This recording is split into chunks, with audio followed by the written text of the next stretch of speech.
Theresa May on why Boris Johnson's speech made her cross. Theresa May has told the BBC she is cross with Boris Johnson after the former Foreign Secretary launched a fresh attack on her plan for Brexit.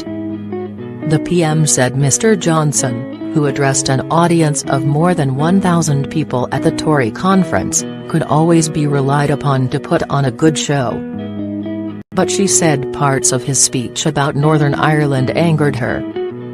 He wanted to tear up our guarantee to the people of Northern Ireland. Northern Ireland is part of the UK. Mr Johnson, who quit the cabinet in July in protest at Brexit policy, was cheered by activists when he urged Mrs May to drop her plan for future cooperation with the EU.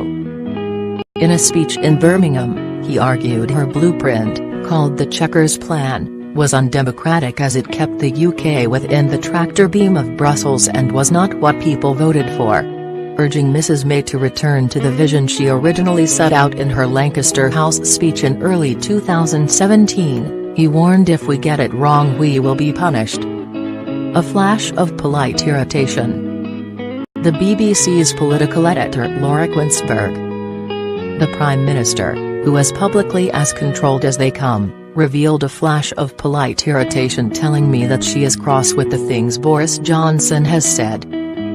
Trust me, the things that people in government have been saying about him privately are often far worse than that. The view of some of Mr Johnson's former colleagues is that he is a charlatan, who never showed that he could do the work needed, to show the responsibility required, to make decisions that would affect the lives of the public.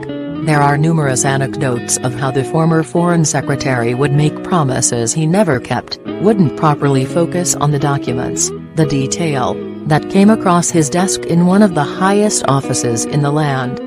However, in a moment of proper candor, another of his former colleagues who knows him well, told me that the truth is, we're all a bit jealous. But Mrs May told the BBC's political editor Laura Quinsberg that she had not watched the speech and she was putting the national interest first in the negotiations.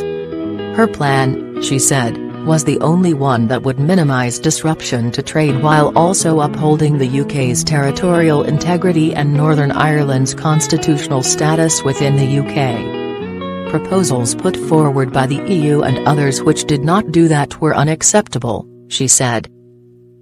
There are one or two things that Boris said that I am cross about, she said. You know he and I are all members of the Conservative and Unionist Party. That's because we believe in the union of the United Kingdom. Northern Ireland is part of that union. And we have a guarantee for the people of Northern Ireland and we are upholding that. Our Chequers Plan is that it's the only plan on the table at the moment that does. Pressed on whether she believed Mr Johnson, who in his speech urged his party to cut taxes and make the case for free markets, was undermining her authority, she replied. There's one thing we all know about Boris is that he'll put on a good show. But what we've been doing here at conference of course and I think what matters to people out there is what the government does and what we focus on in terms of their day-to-day lives and what really matters to them. Mrs May, who will make her leader's speech to conference on Wednesday, has also been defending the government's post-Brexit immigration policy, details of which were unveiled earlier.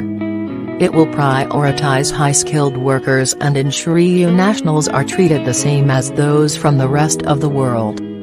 Low-skilled migration would fall when EU free movement access ends, she said, although a future trade deal with the EU could include a mobility agreement to enable businesses to bring qualified people into the country for short periods of time.